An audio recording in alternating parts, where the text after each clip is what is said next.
you watch my show from Friday, my personality was fake because I wanted to fight. I was so hungry, but I've started to like snack more. So I bought like a big bag of these like it's a snack mix. I got cranberries, walnuts, pecans, almonds, and pumpkin seeds. So every time I went on Friday, my personality was fake because I wanted to fight. I was so hungry. So I wanted to. I every time I want a sandwich or a piece of chicken, I take a big handful of these. And then I've been eating I've been eating the processed vegan food, but that's a baby step. Because cooking vegan requires steps that I just don't. I ain't there yet. I made vegan spaghetti. That was about it. But I used all the processed stuff. But that was my first time making it as a meal. But I've been eating a lot of burgers and meatball, vegan and stuff like that. But I'm happy with myself. But I just feel like I have a lot of dumb energy, and I need to go somewhere to burn it off. But all that being said, I'm really excited today. I have Miss Elana Nicole. She is the voice of Station North. That's what they call her, because that's what she does. She works in branding and marketing and social media, organizing and cultivating of the said media of experience of individual artists. That keep being me. Oh, that's her ghetto, but it's cool. But welcome, Miss Elana Nicole. Welcome. Hi, Maggie. We have been trying to get up, and I'm so excited to be here. And now we're up. How are you? I'm so well. I'm good. Other than just being cooped up in the house for the most part, trying to stay away from this virus, I'm doing well. So have you been doing more of your work now? Like, or you feel like you're working harder now than you were previously?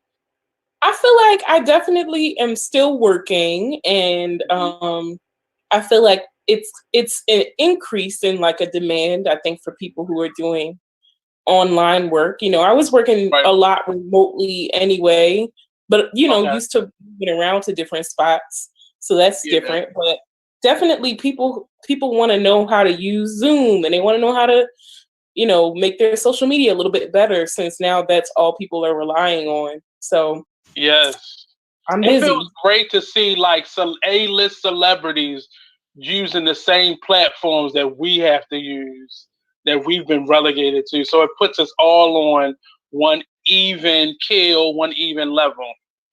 Yeah. I feel like I didn't even think about it like that. You said what? I said I didn't even think about it like that. Like everybody's kind of forced to be in the same venue.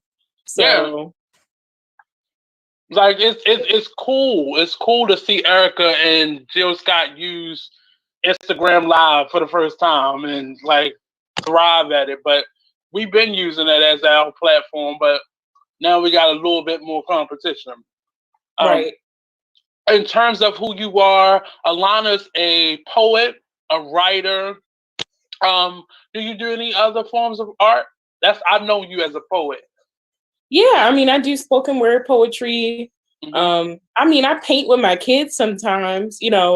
I organize. I'm an artist. I'm a community-based artist, so I do a lot of different things. I organize, but I did take a pottery class last year. I made a bowl, a couple of bowls. That was fun. But I'm not traditionally a tactile artist, no. Okay. So you're more of a literary, spoken word, poetry, writer style artist. Yes. That's cool. So addition to, with this quarantine, we've discovered some things about ourselves. For me, I realized I don't ever be home. That was the biggest lesson that I learned about myself. I'm never home. And I needed to make my home an actual home. Are there any things that you've learned about yourself in this time? I have learned, I similarly was not home a lot. I have trouble keeping still. I've learned that some of my favorite activities are touching my face, because it's made me so hyper aware of the fact Of that how much? I'm usually just like doing something, but now I'm like, oh, don't do that. So that was one of my main hobbies, was touching my face, and going to the grocery store has become tragic. I already have anxiety around going to the grocery store, period, Yeah. just on a regular day, like being around a lot of people. And now it's just become such a hassle. So I'm a But the procrastinator when it comes. but the market for a minute there, it became like the hangout spot. It became like the I've gotten two numbers It over this was last like, month and a half at this old Safeway. It kind of oh, became, really? yeah, it became like low key the club. I think you had to I've go at a definitely certain time, but somebody definitely tried to holler at me as I was bringing my groceries in my house. okay. And I was like, this is the time, sir. Like, I don't want you to know where I live at.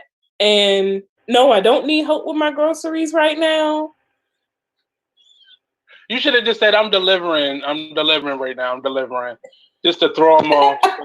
But I think It was a lot.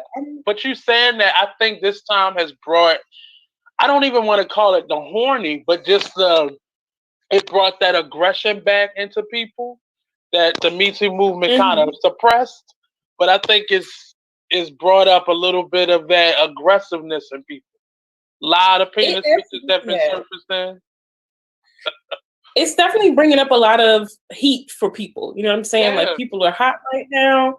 And I'm trying to just, stay calm. You see, I got my head wrap on. I'm grounding. You know what I'm saying? Like I'm just trying to feel wholesome inside. But you're still giving us shoulder. You're giving us, I I mean, come hither. well, this is just how I wake up. It's just how I look. Mm.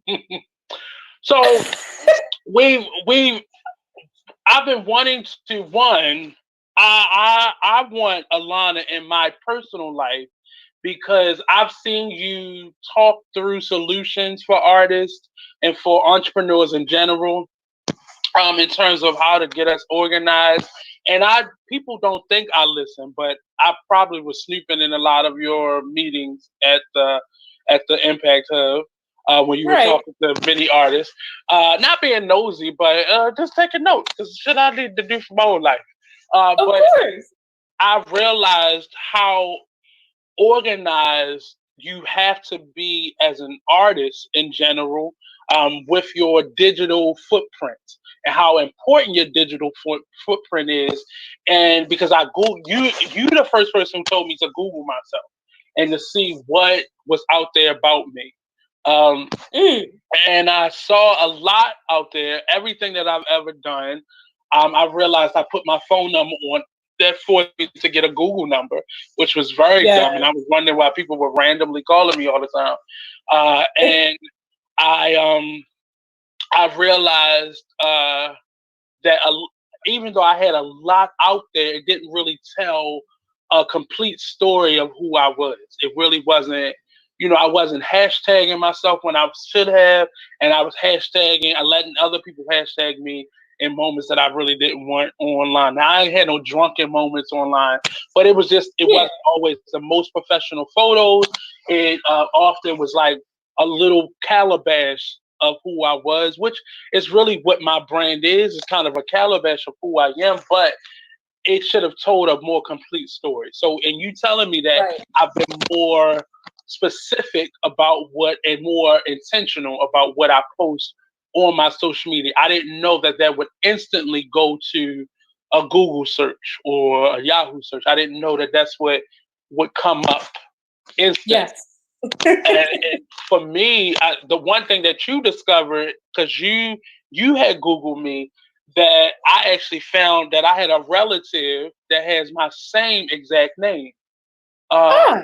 and he lives in Texas, and we are related, but dysfunction. You don't really know everybody in your phone, man. But but I realized we were competing for like our digital footprint.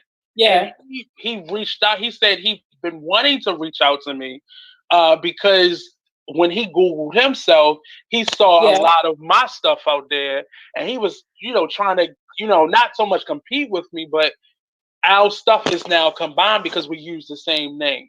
So that's one Okay. of the reasons why I changed my name. I didn't change, I added a name on social media. So it will be a difference when you read it. But now it's just getting people to search that name versus just Nate Couser.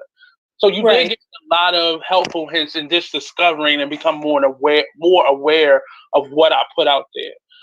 Can you discuss your process for? Let's before we even get to that point, tell people what you do outside of your performance art. We'll get to your spoken word because I'm gonna try to beg her to do a poem, but you know that you probably won't. Yeah. But talk about your professional stuff because today's topic is on branding for the everyday artist, especially in this quarantine time. How can we catch up and kind of restructure? But tell the people what you do in terms of branding and marketing and a little, I guess, advertising as well. Yeah, absolutely. So, I'm a consultant and I'm self-employed. I just closed out a third tax year of being self-employed. So shout out to me for that. And I didn't necessarily start a business, but I do have what people would recognize as a brand. And the brand is myself. I Right. do have like a name or like a brand name, and it's called Brown Tech. I Okay. don't use that name often. I use it, when I have to kind of position myself for like funding or, for fellowships or things like that. Because a lot of them ask that you kind of, collect all of your thoughts and put them under one umbrella. Right. But a lot of people just know Elana Nicole. Mhm. A lot of people just know the name and they know, oh, hey, that's a spoken word artist, or oh, hey, that's a marketing consultant. So since about 2016, I've been working with nonprofits like Impact Hub Baltimore, and just other organizations like Motor House. Those are all on North Avenue, which is where I got the name, the Voice of North Avenue, or the Voice of Station North. Mhm. And so all of those things just kind of started to combine, you know what I'm saying, into like this Right. super brand. And I didn't do a whole lot of work in the beginning around, like I said, I didn't Google myself, and I think after a little while, I was like, you know what am I associated with? And it was so many things because I had done so many things already. Because I think even as artists, a lot of us do work before that. Like I was working as an emergency room nurse technician, and so like a Mhm. lot of the stuff you would find associated with me at first was regarding healthcare or self-care, because I was doing a lot of meditation work back in like 2017, and like, so it You just were was with kind of Brown like, and Healthy also too. yeah, I did some stuff with Brown and Healthy, Healing Mhm. Sanctuary 444. Shout out to Love the Poet, to Mahogany Mercer, who are, other community organizers and folks who are doing like that type of work in Baltimore. But yeah, the branding part, it was more so like I started to do my own shows.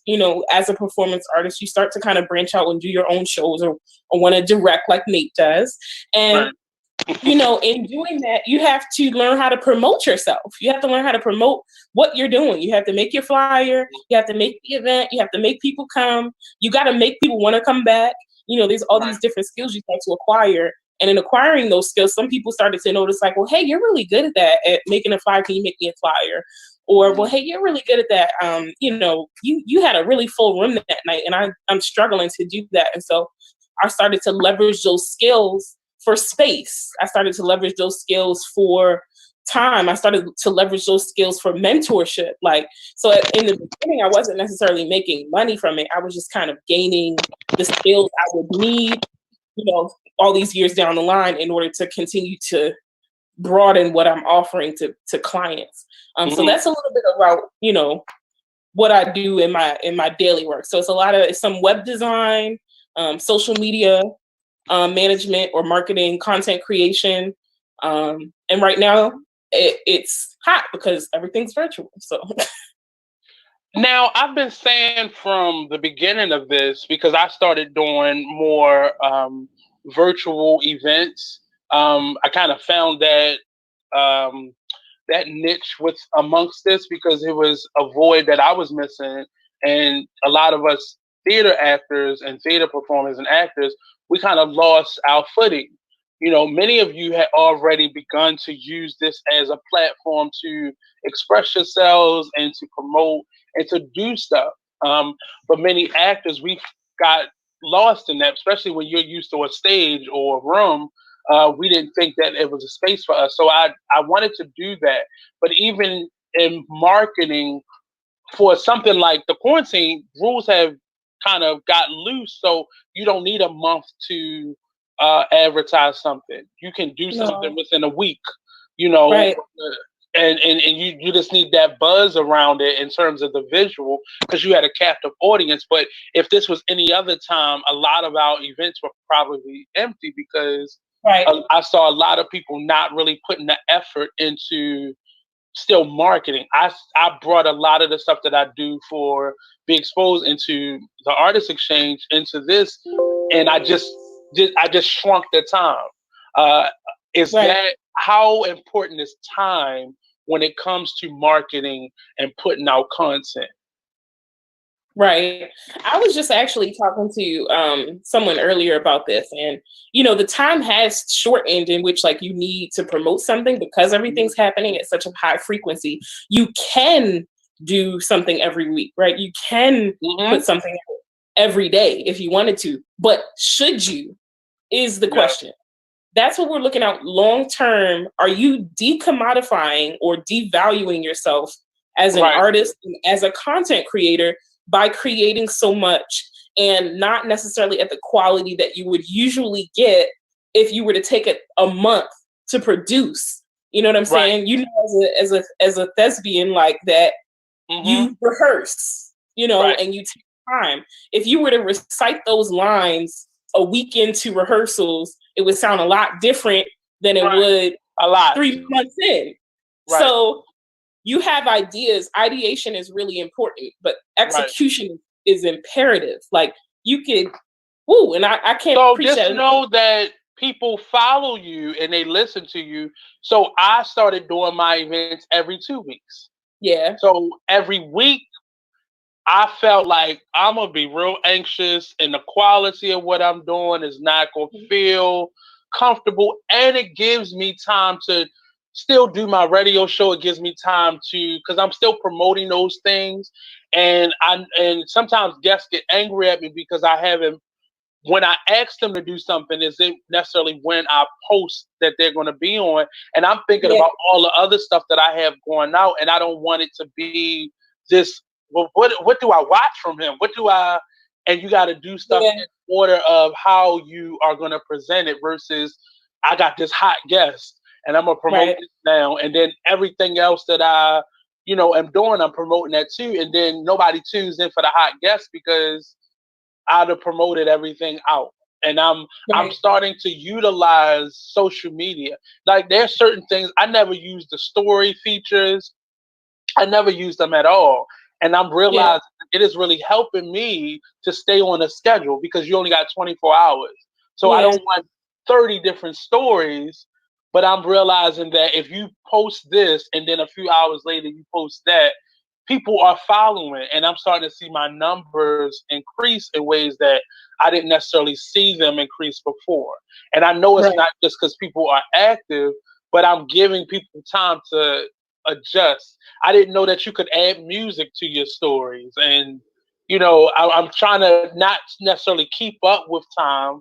Like I Right. use TikTok, but I'm just using TikTok to put my flyers on. I'm not getting on there acting crazy because that's just not comfortable to me.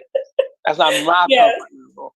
But I'm learning to use it, and I'm so angry. Like, why weren't you using these things before? But I needed to be sit down in order to see how useful they are versus Right. But in terms of posting, how often should we really be posting when you have Yeah. when you have a brand, but and second, when you have multiple things within that brand, how often should we really be posting? Right. And I like to encourage, because I know that everyone is so multi hyphenated. Everybody has like their different brands, and there's like an umbrella, and then there's like the sub, divisions of that. And all of these ideas, and it's great. But like typically you only want to be posting, you can post to your static post 3 times a day. So your static post is what everybody sees in your feed. But every time you post, you decrease visibility by 6%. From the last thing you post, or from the last thing you post. So if you post 3 things right now, you'll notice the first post is going to have 100 likes. The second one is going to have 70, and your third one you might have like 30. And it's just the algorithm. That's what it does. And your stories are important because you can post 100 stories in 24 hours, and it won't bother your algorithm at all. So your most important things you want to be posting in those static posts. The other thing about Instagram, specifically Instagram, is if you're posting more than, and actually it's Facebook and Instagram, if you're posting images like flyers, if they have more than 20% text, then they decrease your visibility because it thinks it's an ad. So if you're posting flyers in your static post, if you have like a radio show like you do, or you have you know, something coming up, and like maybe you just want to take my face and like a colored background and be like in the caption, put all the details. You don't want to put all the details on your flyer because it would decrease the amount that people are seeing it. That's just a pro tip. And no, I learned that when I did my 2 lunch and learns at the Impact, when I sit there and watch you make it. I was like, you don't want to put all the information on there? She was like, no. Let them force them to read what you wrote in your description section. See, I was listening. I was listening. You got to force people to read the caption. It's very important. And if you're scrolling, now nobody adheres to this, but they say that the people with the most followers, there's some social media consultants who will say this, and there's a woman I follow. Her name is Katie Steckley, and she's someone that I kind of, you know, I look at and I say, okay, this is what I should be doing. She says you shouldn't be scrolling on Instagram for more than 15 minutes a day. And that for every hour after you do that, you're decreasing, again, your visibility. So like, you're going to be less likely. Wait. Yeah. So me scrolling Instagram takes down my personal visibility. Yes. How does that work? So like if you're scrolling, I broke the rule. I think I've been breaking the rule. It's like, isn't that what I'm supposed to do? Right. But they said basically everything you do is seen, like they kind of glom it together. I've seen this firsthand because I manage and have managed over the last couple of years several accounts. Okay. If I'm spending time on those accounts, liking everything, sharing everything, it starts to think I'm a robot. Oh, okay. It tells me I'm spamming. I've gotten sent to Facebook jail on business pages. You know what I'm saying? Like, just because I'm doing too much, and they don't want you to do that much. They want you to do a little bit here and there, you know, not too much. So being on Be Exposed, all of our pages are connected. Our radio show pages are connected. And I noticed I'm probably the most active out of all the radio shows. And like, I recently got put into jail from January to, I think it was like April the 27th. I realized it because it was like 3 months. And I felt so stifled, but I realized it's not really that you are spamming people. It is Facebook started changing the rules, but they didn't change your ability to be able to break the rule. But now they changed your ability to be able to break the rule. So you can't share but 10 things to 10 different groups at one time. And it's not good for you to even do the 10, because if you do all 10, then you can't do any more at all. Versus if you only share the 5 and then like an hour later you do 3, you can do that throughout the day if you don't reach the threshold. I've realized rules like that. But those are more software, internal kind of things, but it affects your branding, because if you're put into jail, you can't share anything. You can't share anything. Right. Yeah. So I'm right now, I'm sharing, but I'm being real methodical in terms of how I'm sharing while I'm talking to you, because I don't want them to like freeze, because they'll freeze. Once you get to 10, it'll freeze your ability to be able to like share. Like all of them are locked up, so you can't. So, how important is it for us, or where can we learn these things? That because often you start a business, most businesses start with a Facebook page before they Yeah. even register the business. So we don't really know a lot of these rules. Who's really reading the fine prints of Facebook? Right. But where can we go to kind of get, or will you be working on kind of information that people can get to market on like their own personal budget before they can afford an Elana Nicole to Right. manage them? Well, Facebook, every app, and I'll say this, every app has its own platform of learning. Yes. So like literally Facebook has Facebook for Business. You can literally talk to somebody through a chat. You can get COVID resources on there. You can get all types of stuff. There's fellowships that come out through Facebook all the time that people don't know about. There's all types of different resources that they're putting on there. They'll walk you through how to create an ad. They'll walk you through sharing. They'll walk you through promotion. They'll walk you through all of that stuff. And what a lot of people don't know is Facebook and Instagram are the same company. They're merged together. Facebook owns Instagram. Yes. Yes. So you have to like. Sorry, that was me. Sorry, that was me. Oh, I was like, who was that? You just gotta read.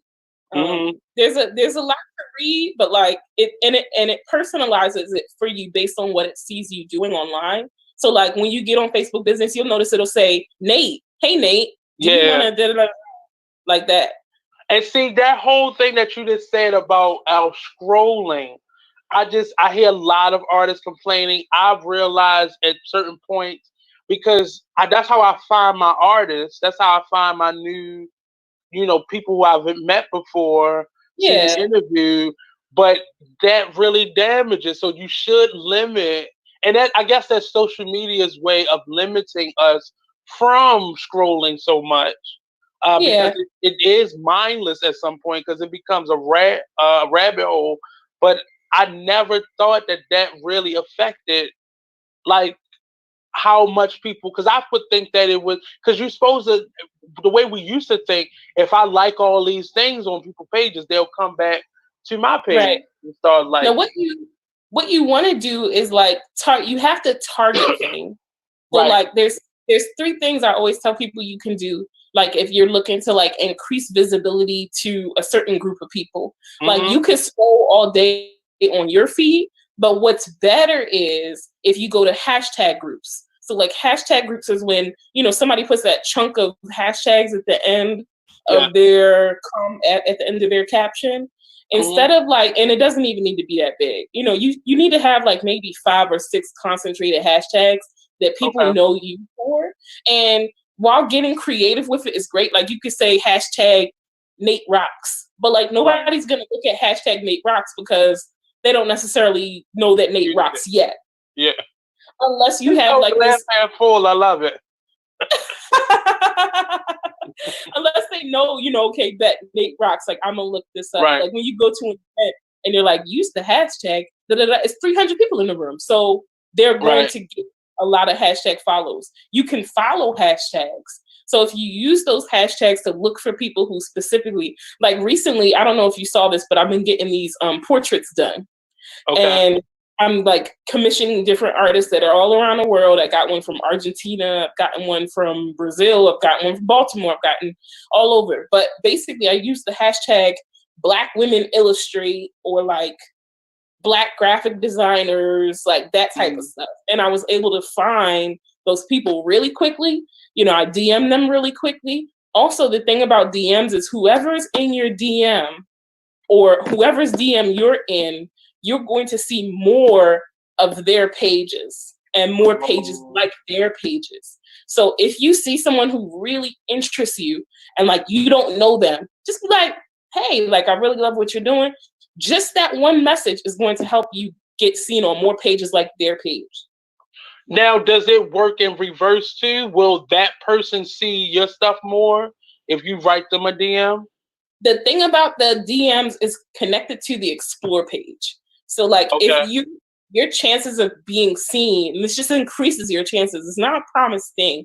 But like sometimes look at your friends' phones. Like if you're ever just at a table when we get back in person with everybody, if you're ever just at a table, go on your friends' phones and see if you're popping up in their explore pages. I pop up in people's explore pages all the time, apparently. I look at other people's phones and I'd like to see, like, am I popping up? Am I coming up as a person of interest? If this person likes head wraps and Nubian queens and hoop earrings, then I'm popping up, you know? Right. I'm starting to, a lot of things that you're saying make sense. So back to the hashtag point, is there, I was told if a hashtag has more than 500,000 to 1,000,000 recent posts, you should not use that hashtag because the likelihood for your stuff to be seen is lower than if it is lower. It is lower. Like yours probably won't be at the top depending on how many likes you have on that picture. Because that's the other thing is it's like all these equations. It's like, yes, if you use the hashtag and it has a lot of users, you're probably going to be at the bottom if you have 3 likes. But if I go, again, you have to test this on somebody else's phone because on your phone, it's not going to tell you the truth. So you have to look at somebody else's phone. Once you get to like 200 likes, if you look and you see it at the top, you go, oh, okay, here I go. Okay. Because if you look on your phone, it's going to show you at the top. It's going to be like, oh, yeah, we know. So what is more important and how do we get to either of them, likes or engagement? So you want to be, organic engagement is like the best way to do this. So like every time someone comments on, don't just like it, comment back. Have a conversation with the person. Like every time somebody comments on your post, there's something I do. If people like my post, because like I'll get 200 likes, but 3 comments. No. Right. I'll go to each person that commented and comment to them saying, "What you like this? Hey, at da-da-da-da-da, what you coming?" Like that. And so that kind of increases my engagement. Okay. Yeah. So but is engagement, which one has more weight in terms of how often people see? Is it the like or the engagement? The engagement. So like the engagement is more important, and I'll tell you why. Like the likes is cool, but like if you're engaging with the right people, basically like the people who are in your social sphere are all gonna, like, if you all have the same interests, if they see you commenting with that cool person, they want to comment with you too. They want to be a part of the conversation. They want to be in the fold. That's how the human mind works. And a lot of like the branding workshops and things like that I might do, and I've only ever done maybe 2, because honestly, it's not necessarily about brand. It's about human experience. People want to feel like they belong to something. Right. Just getting people into the kind of the social aspect of what you're doing versus just trying to sell them on coming or buying is what it sounds like you're saying right now. Yeah, a lot of people. Yeah. A lot of people, there's like a difference between active engagement and passive engagement. So like active engagement is where right now what you're doing with your brand, with your radio show, you're actively engaging users by going live, by having a conversation with somebody who they might have common interest with.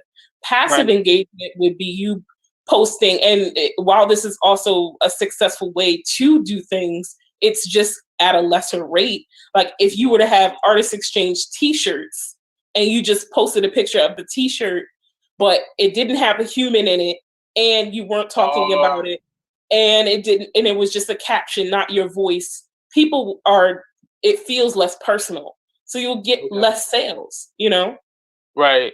And that I do understand that, because as you can see above me, I sell jewelry, and I had a young lady from Florida look at my pieces, and she loved the work. She said, but it would probably sell more if you got a mannequin, or at best, if you got a human person to actually wear them, because people would see themselves in it versus just looking at a 2-dimensional image of what you are trying to sell them. Right. It's a huge difference. Even just with like like Uber Eats. I don't know if you use Uber Eats or like one of No, those apps. not at all. You know, Every damn other day. I'm like, it's just me. Okay. But like Uber, even though it's not, it's not exact pictures of the food from that restaurant, but even I've learned that. Yeah. Even just using stock photos is important. And there's a good site for that. It's called unsplash.com. And you'll find actually a lot of good African American stock photos, and like PNG files and things like that. And gumroad.com, GUMROAD.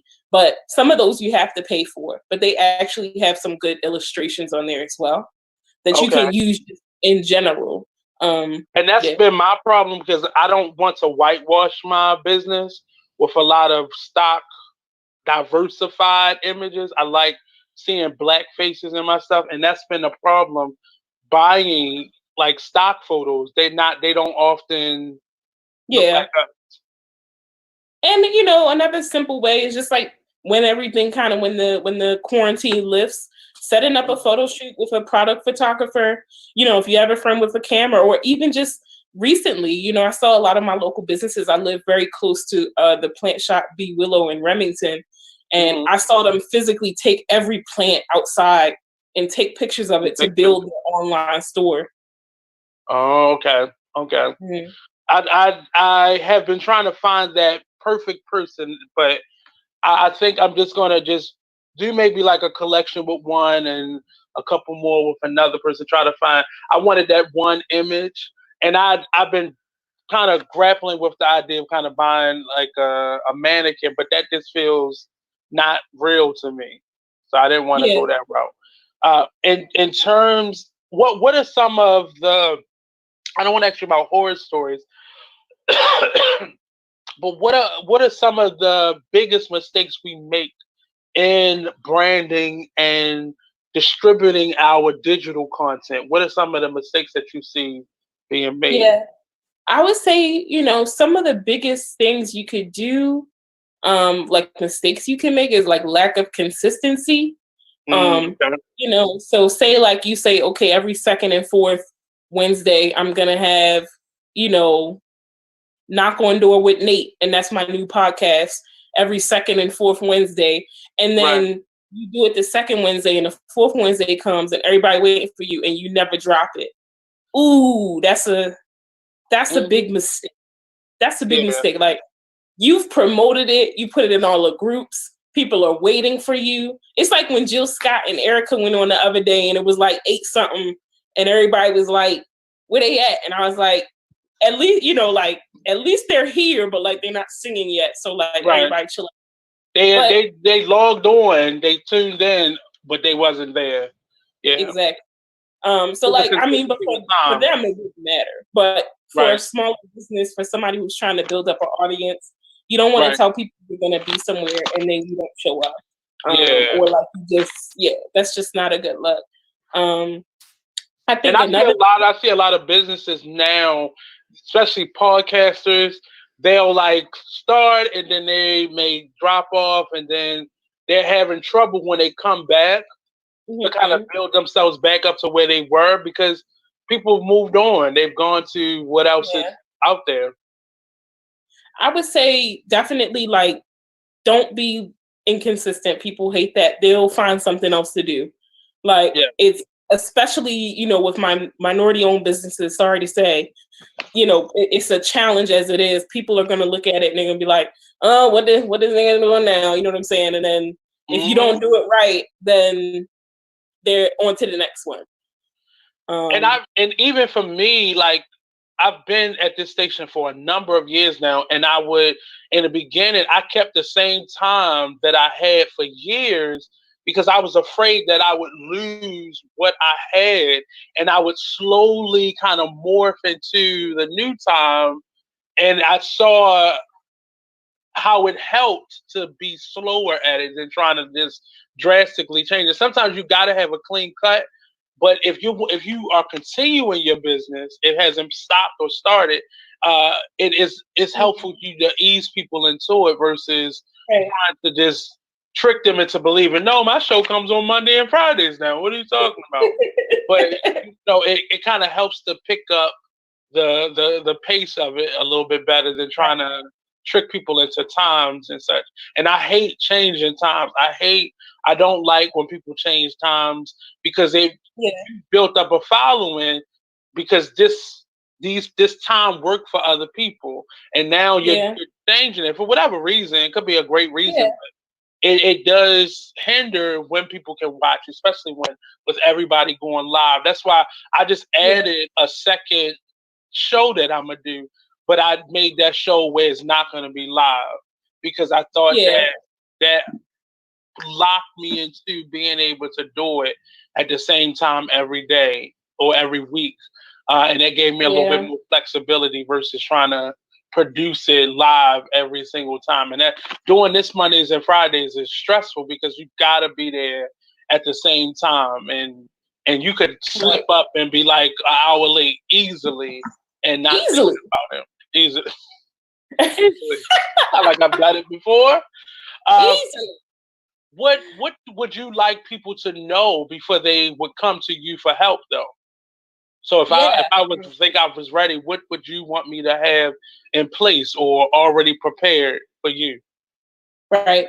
A lot of people make the mistake in thinking that they need brand work when they need business work. And like, what I mean when I say that is like, you've made the mistake of thinking that now I need help because you've got too much stuff going on.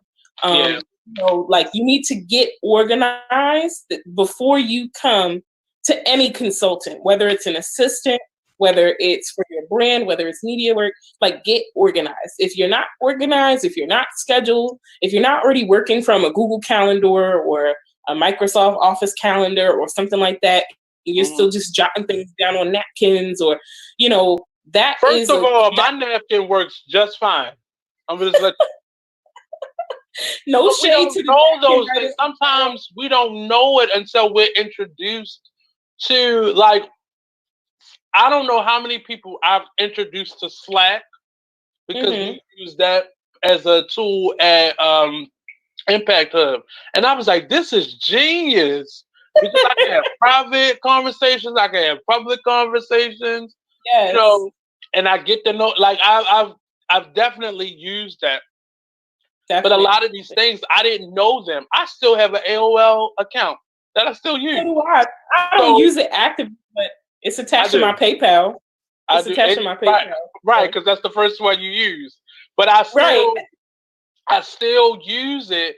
But again, I've learned how to branch out to Google because now I can put stuff into the calendar, and then I work with multiple different organizations. So I can have a calendar for them and put all the stuff onto one calendar versus trying to jump back and forth all the time. Right.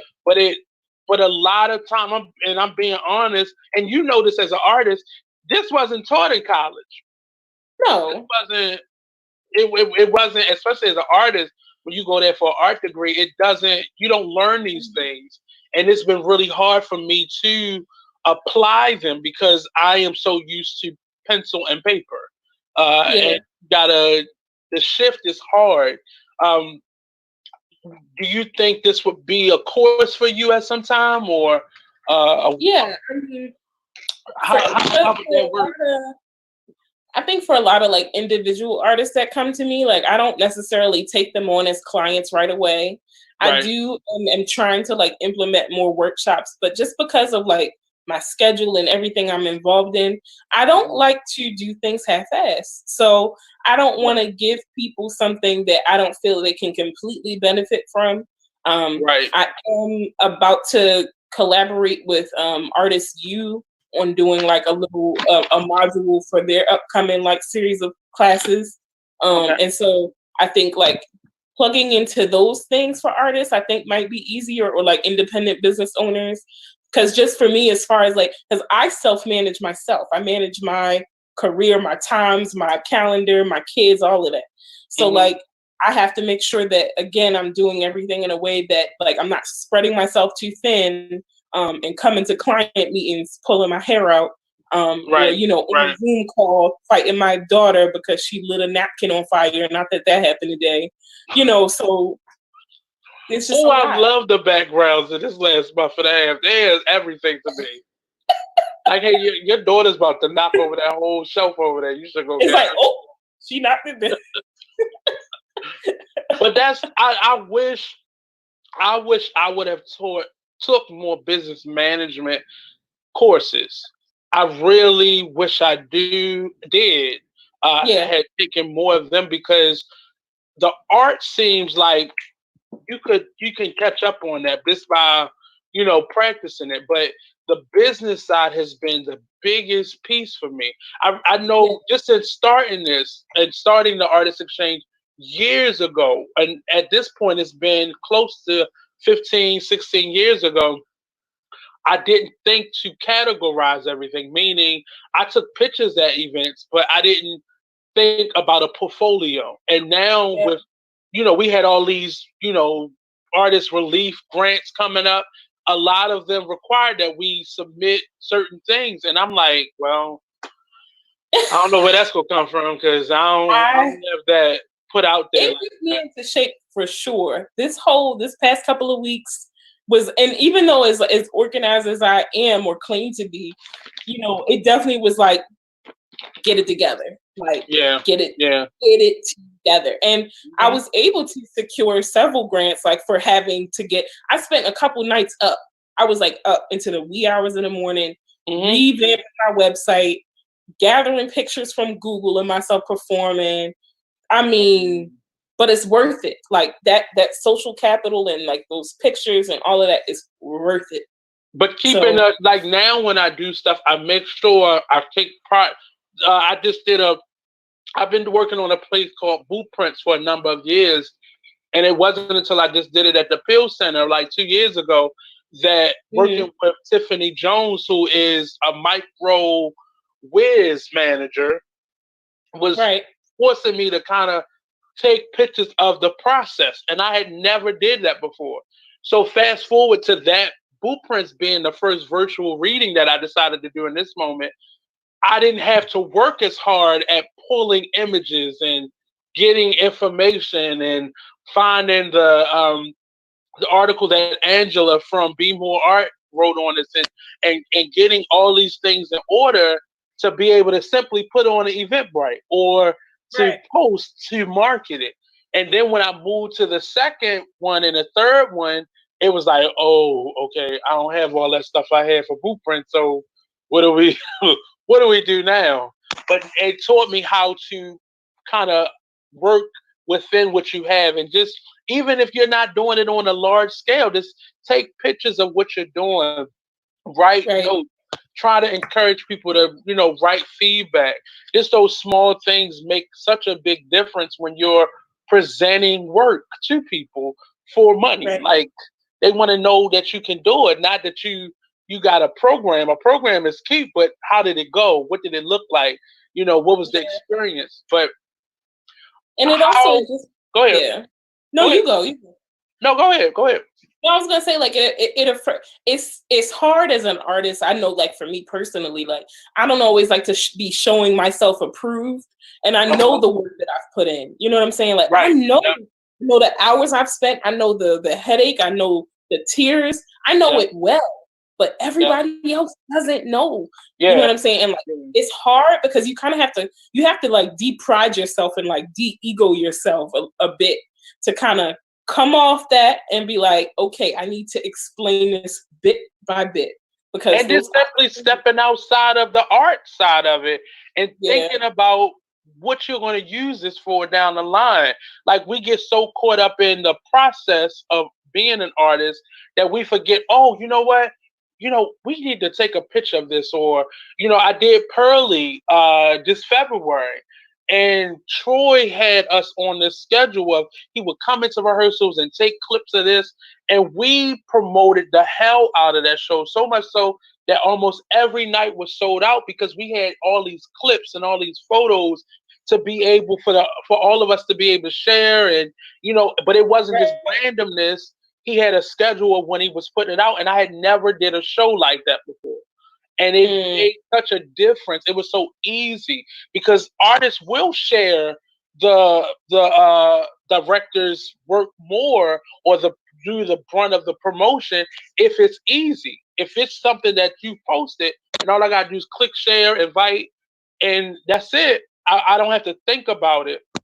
It's already done. But sometimes we gotta, use that process time to kind of think about marketing as well. And I listened to a lot of stuff that we talked about when we had that moments at Impact Hub, and when I was eavesdropping. But it's still the application of it could sometimes be the toughest part because we've gotten used to doing things this way. So now micromanaging that and kind of breaking it down into smaller bite-sized parts can be it's going to be easier in the long run, but it's hard to change. So do you suggest this even a fast stop, a hard stop, and reorganize, or implementing things slowly?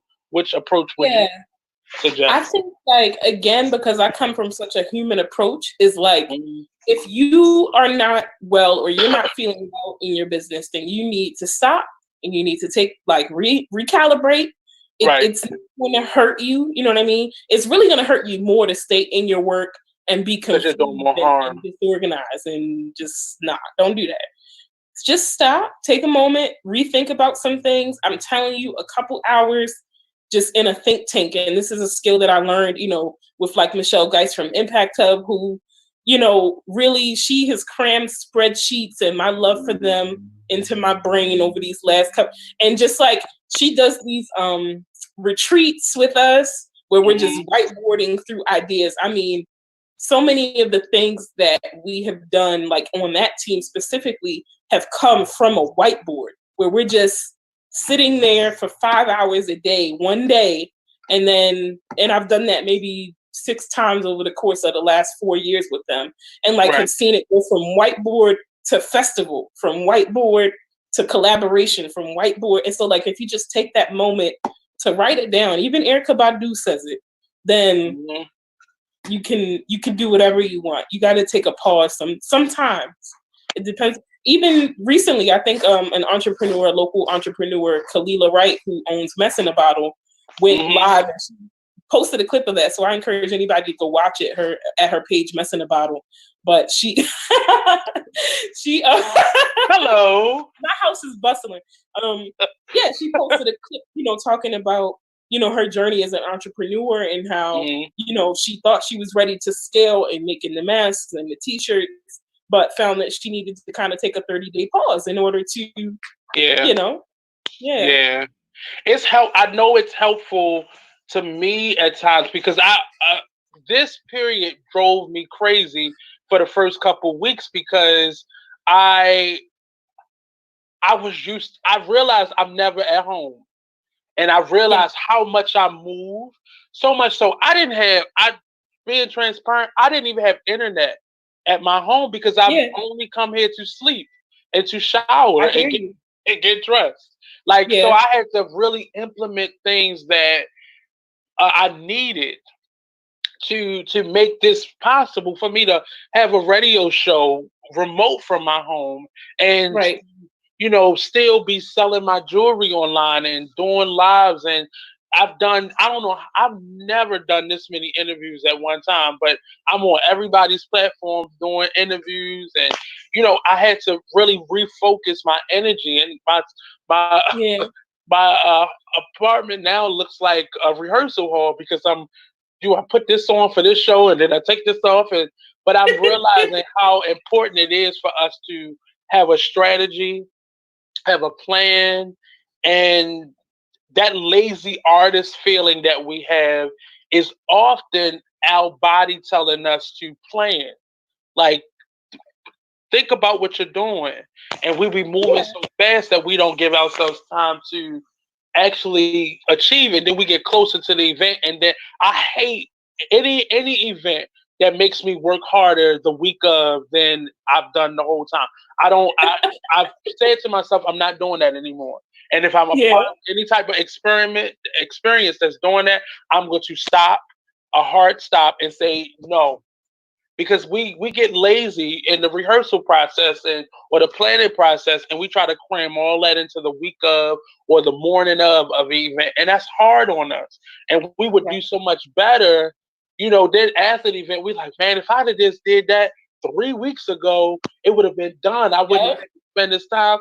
Then I would have been able to get my hair done and take a shower. Now I'm funky at my own event, and we would have just put it together. So the plan is so important to me now, and I've realized in the last almost 2 months now, plan. This give yourself time to plan, and it could be awesome. It really can be much better than what we think it is. What is Brown Tech moving forward? How does that look to you moving forward? Yeah, I've been thinking about that a lot, and just like I said, a lot of people know me. They don't necessarily. A lot of people might not know the brand. I created the brand because that's what people want. People want to know the name of what you're doing. I still, when I file my taxes, just independent. You know what I'm saying? So like, it's not a business formation, and that's the thing that Black people are good at, is creating movements and initiatives. We don't all have to start businesses. It does not have to be a limited liability corporation. It does not have to be a nonprofit. You can call it whatever the heck you want to call it. You can do it. It doesn't matter. So like, going forward, Brown Tech tomorrow could be called Goat Leaf. You know what I'm saying? Like, it doesn't matter. I could change it today. I could change it. You want some Caribbean food? That's what that is. I can call it whatever I want. It's about the integrity that's inside of whatever you're calling it. So call it anything you want, but just make sure you're doing it with integrity and some level of righteousness and purpose, and that's it. And that's really what I've realized, because for me, I have the opposite problem. I am not a social butterfly. So people knew what the artist exchange was, but for years they didn't know it was me, because when I first started the radio, we didn't have cameras. It was regular radio. It was online terrestrial radio, and nobody knew. I literally I would get guests online, or my intern would get guests, and they would show up and I'm like, Nate, and didn't even realize it was me, because one, I wasn't promoting as much as I should have been, or people thought I was promoting for this brand.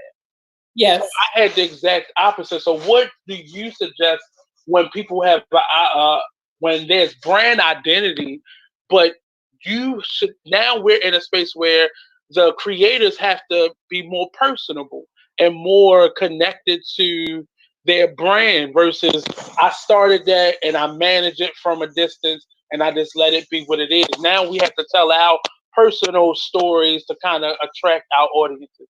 How do you that somebody in my situation would go forward in that process? Because I don't see many people like that, but for me, I think I did it purposely, because I burned a lot of bridges and me saying no to people a lot. And I wanted to do something outside of being an artist that got me really back to being an artist.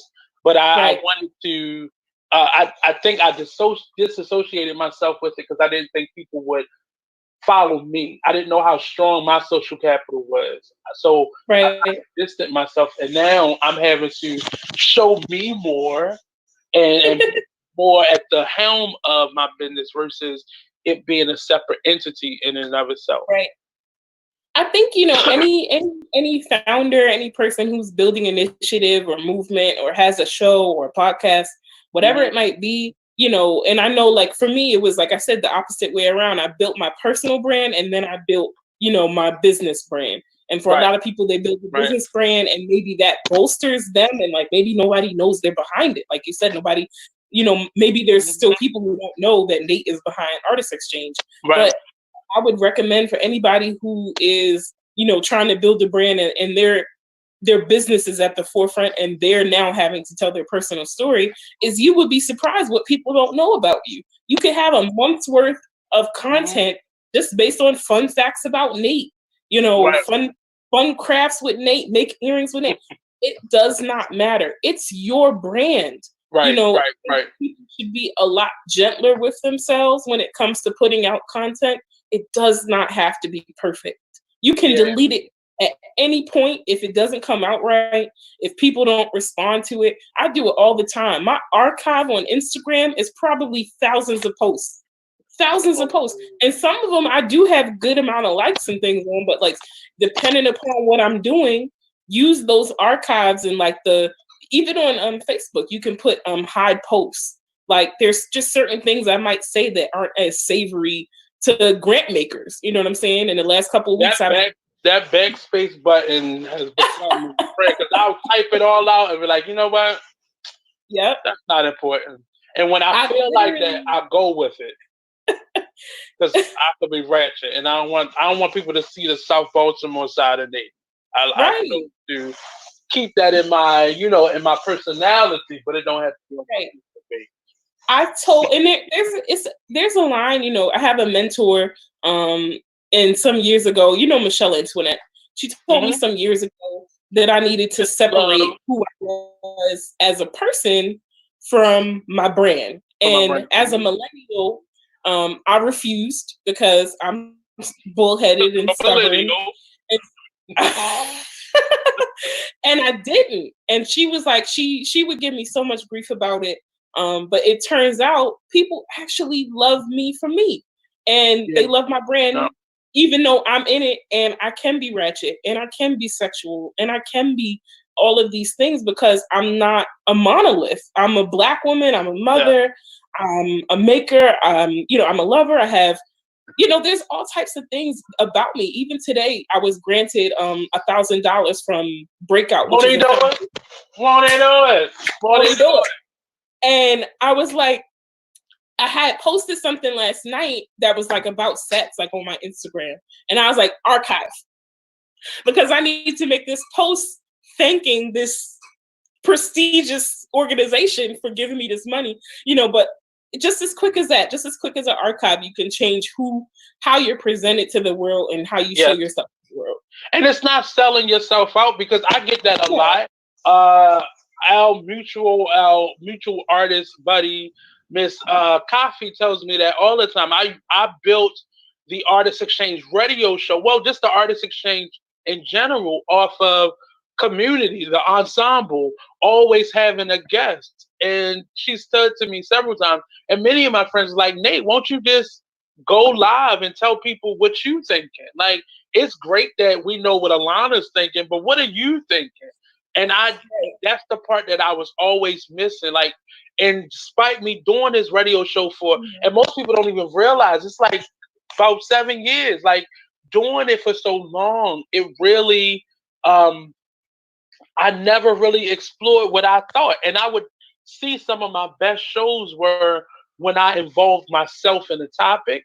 And when so for the last couple years, it's been me creating topics that I need to learn about. So that helps me to bring in certain guests, but normally I'm their test subject. And I normally tell my guests, well, use me as your sounding board. I'm your test subject. So it'd be for them talking, but I need to talk about the things that make sense to me. And I don't want to just bring in somebody just to promote them, but I'm a storytelling platform. So now I'm looking at grants that are about storytelling versus, just artists, regular artists or media grants. I'm looking at more story, because that's basically what I do. I'm telling my story every day. I've disclosed much information, on this platform, and really personal stuff. I've been molested, and those things, I get bigger responses from people when I get personal, rather than trying to, create that shield, and people don't really know who the wizard is behind the curtain. And I didn't realize that until I started meeting people of other races, of other cultures, who knew what my show was, or people who I had even within my culture that didn't have any idea who I was, but they knew what my brand was. And I was like, that makes me feel weird, because if you know what my brand is, that means you know who I am. But that wasn't necessarily the truth, because I had distanced myself from it. I would post certain things on my page, and certain things on my radio show page, on my group page. But it Right. really makes sense. A lot of the stuff that I have learned from people like yourself along the way, that I try to implement some of it. And sometimes we think I don't have the money, or I'm not at a Yeah. certain level, or I'm not at that part of my career where I need that. And we sit on it. I did that with my website. In the Mhm. beginning, when I was probably like 23, is when I officially started the Artist Exchange. And at the time I went to, everybody was like, get a website, get a website. And I was like, oh, I'm not there yet. And I looked on it and it was 99 cents. If you look up the Artist Exchange today, I believe it's like $10,000 to get the .com. So when I Oh finally, wow. right, when I finally did get the website, I had to put the dash artistexchange.com. Just so I could get the .com. And it took me about a year to even do that, because I didn't want Wow. the dash. I Yeah. wanted my name You as wanted your I name. saw fit. But Yeah. somebody bought it in that process of me doing the show, and it's Yeah. now they're not using it. Somebody bought the name, and it's Somebody bought it. 10,000 and some odd dollars now to buy Wow. that domain name. I'm not doing that, Wow. but No. I'm not doing it. But if I get to that space, then I'll do it. I'll Right. where I can just drop 10,000 and it's nothing. But I ain't there yet. I ain't there yet. Right. I think the dash is okay, but Yeah, buying domain names, there's some money in buying domain names for sure. I forgot what they called it, but people just buy them. Like if a Hmm. new celebrity is like buzzing in the underground world, they buy up the domain name. A friend I went to this private school. This young boy, he was the biggest um, Britney Spears fan like ever, ever. Yeah. Like he was in her fan club when she was on the Mickey Mouse Club. Wow. As a child, like rich people problems, he bought her domain name, thinking nothing of it. Once they got into maybe I think like the third year of the Disney Club, somebody reached Right. out to him to purchase her domain name, and him and his mother had no idea that it would have been worth more. And I think they Oh, probably got like $1,000 for it, and he could wow. have sold it for so much more. And I So remember much when he more. told me the story, I was like, "You dummy!" But no, I mean, that was the beginnings of the internet, though. Right. Nobody knew it would be that. So now Right. she has a website, and he was the original owner of it, and he could have got so much money, but he just did it as a fan club and Yeah. not thinking about it. But That's crazy. so there are a lot of little tidbits that you give out, and I think they're very valuable. And anything that you've ever told me, I definitely listen to, because we don't get that in our academic life as artists. Most times we get that after we failed and it costs us a lot, and we're trying to rebuild. We normally get that lesson, Yeah. but and that's been me.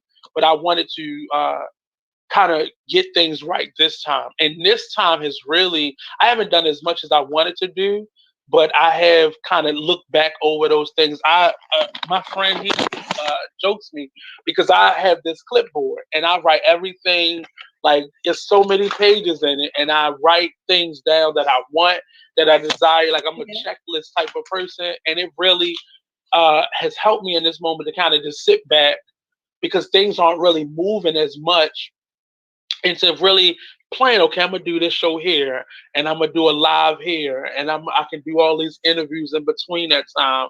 And they gave me more time to plan. And I never planned. I was an idea person, let's make this happen. And I didn't really put Yeah. the time into making it work or making it a strategy. Um, Right. do you have any shows coming up, or any events that you want to promote? Yes, absolutely. So in the month of May, I'm going to be in a couple places. I think after this, maybe later on tonight, I did an interview yesterday that's going to drop, that I'll be sharing on my Facebook with another friend. His name is, and he has a show called Rides with Freeze. So look out for Mhm. that. Tomorrow, May 12th, I'm going to be on Storytime with Randy. She's a local comedian, Black woman comedian, and her Facebook group channel is called Funny from a Distance. So I'll be doing a funny story. Because for those of you who don't know, I am a stand-up comedian. And I really thought I thought you was a comedian before that would just crash poetry events. Because before I was getting into it, I'm a spoken word artist. Like I can do poems, but I also just found that in learning how to host, I'm really funny. So there you go. my favorite poem from you is the Walk of Shame poem. Oh my God, you remember that poem? Yeah, I do. We've all had a Walk of Shame early in the morning. I had that Walk of Shame. And then May 18th, I'm going to be on Midweek Motivation with my girl Invest Olive. And May 21st, I'll be doing an artist talk with Baltimore Creates or BCAN, Baltimore Creatives Acceleration Network. This whole calendar is on my Facebook, so like anybody can look at it. I have a couple more at the end of the month with Maryland Art Summit, and then the National Black Arts Foundation, and they're based in Georgia, but of course will be virtual. So there's so many opportunities to plug in with me, to workshop with me, to talk to me this month. And then hopefully I'll be putting some more out in June. I really, I shared that. So her schedule for May is on our Artist Exchange page. Thank you, 10 minutes. And even looking at that, it really, because again, all the interviews that I have are written on here, and I try to fit in the last minute ones people ask me, and I saw that, and I didn't think about that being helpful to people who do want to support me. And I've had support, and a lot of us always yell about not getting the support that we want because nobody is walking around giving out blank checks to us to be able to cash. But I realized in this moment how my supporters support me. Because support isn't always, I'm going to give you a donation. Support could be, I'm going to share your event every time I see something pop up on my thread, or I'm going to come, I'm going to buy a ticket, or I'm going to support you through your merch. Because people don't always follow everything that you do, and they may have small pockets of what they love from you, but they'll support you overall because you're somebody. I have plenty of friends who don't wear jewelry, but they're always sharing my website with everybody. And I had to start itemizing. Oh, so that's what support looks like. That's what support looks like. Okay, so everything isn't always buying a ticket or buying my jewelry, but this could also be a form of support when people share out. So I suggest everybody that's listening, please share out. Please follow Elana Nicole on social media, Instagram. I see she's big on Twitter, Instagram, Facebook. Do you have any other platforms, or can you give us out your social media? Yeah, so I'm Alanah has entered the chat.com. So AlanahNicole.com or Alanah has entered the chat.com will get you to any of my website. It's the same website, but I put 2 domains on it. So it's easy to, and then see, I learned how to point. She pointed. And if you want to follow me on Twitter, I actually am not big on Twitter. I'm big on Instagram. I use Twitter. I use Twitter to make my posts, and then I put them on Instagram. But I only have 80 followers on Twitter, which is funny. So Twitter's just, and I hear this from everybody, Twitter's the hardest platform to generate a following on. Like if you're not already astronomical, it's just the hardest platform. It is harder, and I haven't spent a lot. I actually just got on it 3 weeks ago is when I started actually using it, using it. I was using it to make my posts forever. But now, whatever. Does it make it look a certain way, or? I just love the way it formats. I love the way, if you look at your Instagram, you'll see all of the squares are white and pretty. Okay. So. Okay, I get it now. It just I don't. I think I talk too much for Twitter and not frequently enough. So I'll Yeah. post enough for Twitter, but I don't think I can't do that over the course of a day. I would drive Right. myself crazy. And I I think hear those are the people that are most successful on it. Well, we have a few minutes left, and I want to squeeze out a poem if possible. And I ask you the last question, and you can do either one first. Uh, Okay. I'm actually asking you to do a poem. I know it just sounded like I was like, you're going to do a poem. But if you could do a poem. But my last question to you is, what advice would you give to your 17-year-old self? And what question would you ask to your 100-year-old self? Okay. Um, I think to my 17-year-old self, I would say, girl, just be yourself. You know what I'm saying? Like, I think I thought so much about what people thought about me and like how I was Mhm. being perceived. And, I would just let her know that like she could just be her full on out self, because I was hiding so much of myself in order to like fit into like certain boxes. And then to my Mhm. 100-year-old self, I would say, girl, you did. Cause like by then we gonna be a multimillionaire, I'm gonna I'm gonna own Sipping all the on your Whitney champagne. domains. So yes. And thank you for answering that. And how I met Alana is doing nasty poems. I call them nasty poems because I love those types of poems where it was Yeah. like a bit sexual, a bit angry. Those are I love that because I think it speaks more to my inner self, my inner artist. But Right. I'm not asking you to do one of those because if it's not on brand, I get it. But if you could please bless us and take us out of the show today, I would greatly appreciate it. Okay. I will give you a reading. Okay. Um a reading from my notes.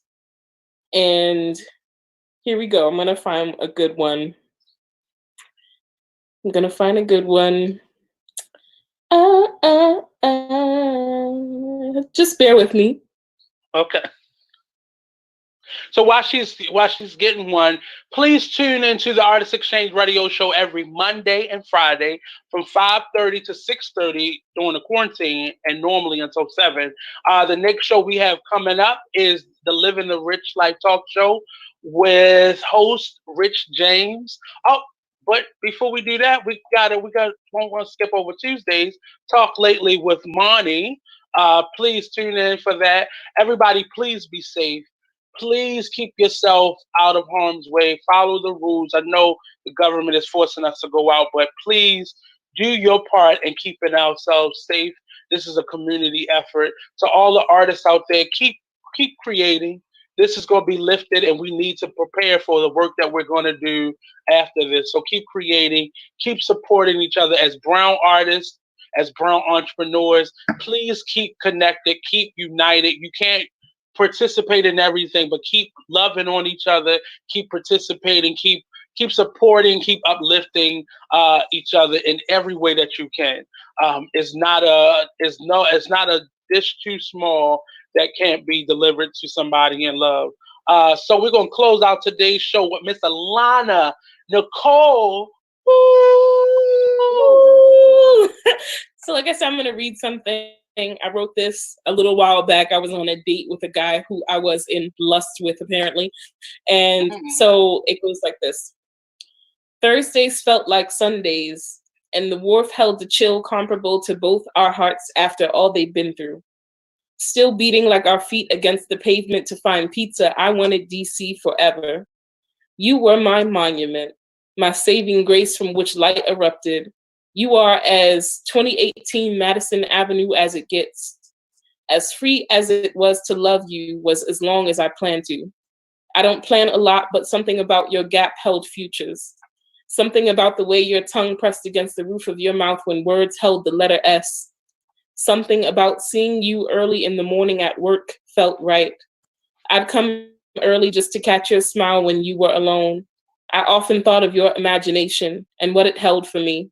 Always wondered what the hair on your chest felt like, if it was as rough as it was to gain it. It wasn't. Your manhood felt like Central Park on the perfect autumn day. just the right amount of heat and cool, thick in its brush and right in its stroke like paint. You are art, and I'd look to you and look at you forever. Interpret every iteration of your colors until the end of time. That's it. Oh, them DC ones, they get you. Be careful. Okay. They talking about them Baltimore ones, but them DC ones, they catch you. That's something about them bright colors get you. I don't know what it is. But I thank you, Lana, and I really appreciate the consistency that you have been putting out there. If no other artist has said it to you, and I'm sure they have, a lot of us need that type of support. And you Yeah. know it as an artist, we need that type of continuation of support. And I really appreciate you tuning on. Thank you all for tuning in. Please share this show out. Peace out. Bye. See you later. Thank you, Lana. Thanks, Nate. See ya.